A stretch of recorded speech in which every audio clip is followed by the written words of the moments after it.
Hi, my name is David Mueller, team leader of DMA Real Estate and principal broker for Real Broker here in the state of Michigan.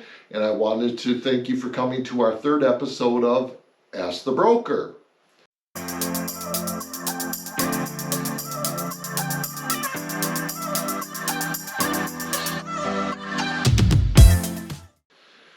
In this third episode of Ask the Broker, we're going to take 3 questions from individuals that have either texted or emailed some questions over the past couple of weeks. And let's start with Barbara from Grand Rapids. And Barbara writes, David, I watched one of your previous videos and you had mentioned that open houses were one of the foundation activities of your business. My broker tells me they're a waste of time. Are open houses productive or not? So Barbara, thanks again for your question. Absolutely, open houses were the one activity that I mastered early on in my career. I feel that they're extremely important because of the fact that you can get belly to belly and face to face with somebody. And I've always kind of said working with buyers and sellers is kind of like dating. And I think that anytime you can get face to face with somebody, that you want to be able to do that. Some other advantages of open houses is you can use them for future business. You can do circle prospecting. So when you set up an open house, I would start marketing and advertising that 3 or 4 days prior to the open house. You can call into the neighborhood. You can tell people, and again, you're giving something of service. So what you can say is, hey, Mr. and Mrs. Johnson, I'm going to be holding the house open down the street from you. And I'd like to invite you to that. So you may want to come see it and kind of get a feel for what's happening in the neighborhood. And I also find that some of my best ways of finding buyers for houses is that the neighbors in the neighborhood know somebody's looking at buying in the neighborhood. So why don't you come in and take a look at the property, get a feel for values, and I bet you may know someone that might want to buy that property. You can also do door hangers. You can also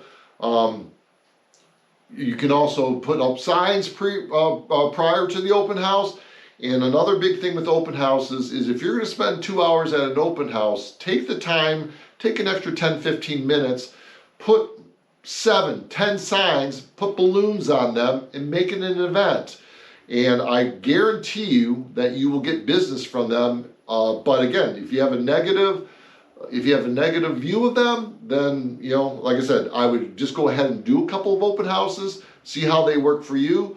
But I can absolutely guarantee you that you will get business from those open houses. Question number 2 is from Danielle from Alpena. Dave, I am not a salesperson. Can I form a successful real estate business? This is a question. Hey, Danielle, great question. This is a question that I get all the time. Hey, Dave, I'm not a salesperson. I don't like to sell things. I think that's wonderful. I think that the people that make the best realtors are people that come from more of a service-oriented background. I find that social workers, nurses, teachers, police officers, military, these are professions where they put people's needs before their own, and these are the types of individuals that will be able to form successful business. Yes, we get sales types that come in our business, but they usually do not last a long time. These are the types of people that will throw their client under the bus for a commission to get a quick commission, but they will not form a long-standing business with that type of service mentality or lack thereof. What we find are that the people that can put their clients' needs before their own, buyers and sellers know that, and they will be the ones that will go out and be your biggest cheerleaders and refer other business to you, which is the easiest business that you can get. So do not worry about not being a sales type. I was the worst salesperson in the world, probably am the worst salesperson in the world, but I always had a service mentality, always being able to put other people's needs before my own. And buyers and sellers recognize that instantaneously, and they will refer you business down the road. So 100%. You can build a thriving business without being a sales type. Third question comes from Randy from Trenton. And Randy says, Dave, in one of your previous videos, you said that you almost went to Exp Realty. And I am in the process of debating between joining Exp Realty and Real Broker.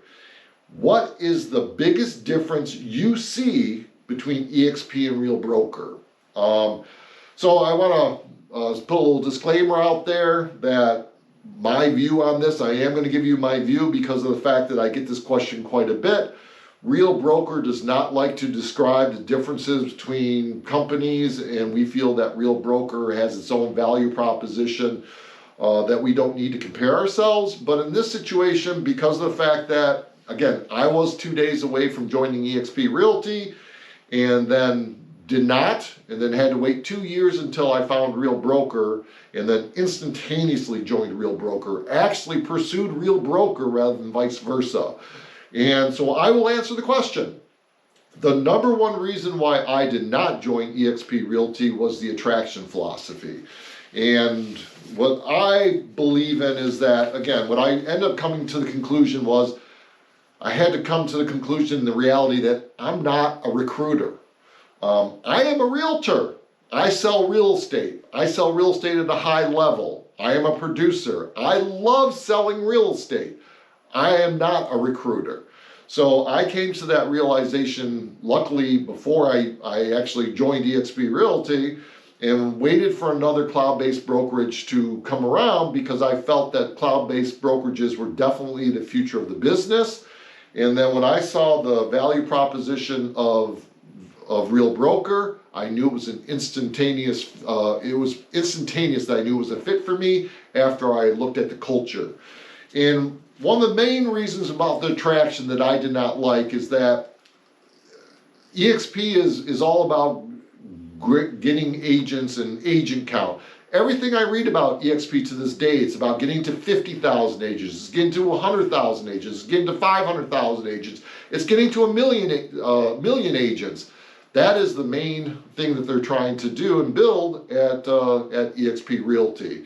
But if you are someone that just wants to recruit, and you just want to build revenue share, and you just want to get stock, and you're really not that concerned about selling real estate, I do believe EXP is probably the best place to go. Because if you can build your seven tiers of revenue share, EXP is probably a better place. For me, I sell real estate. I love selling real estate. And Real Broker's big value proposition, and what they told me is, Dave, what we want to do is we want to have the highest agent productivity per agent of any real estate company out there. And could Real Broker have grown extremely quickly? Yes, they could have.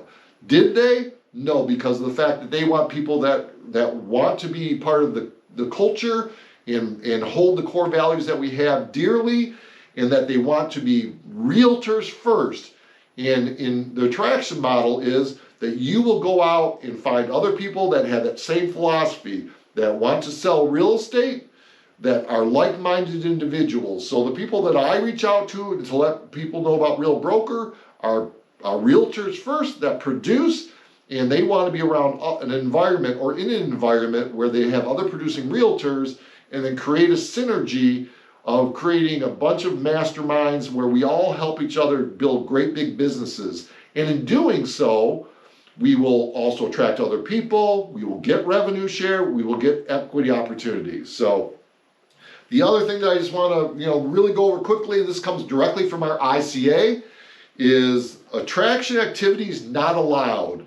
You don't disparage agents from other brokerages. Advertisements created solely for the purpose of attracting agents to the company for the benefit of revenue share is strictly prohibited.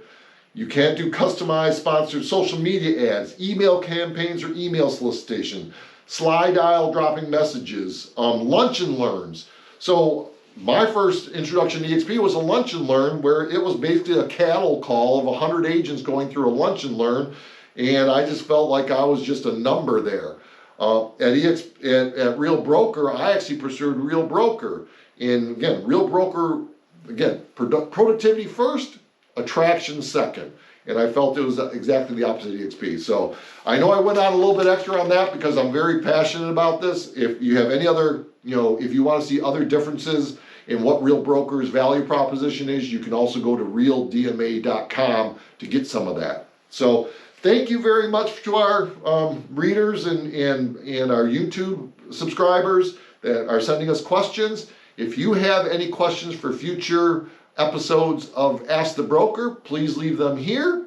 Or you can also go to our website, realdma.com, to learn all about real estate and Real Broker. And you can leave questions for future episodes of Ask the Broker there. Thank you very much. Have a great day.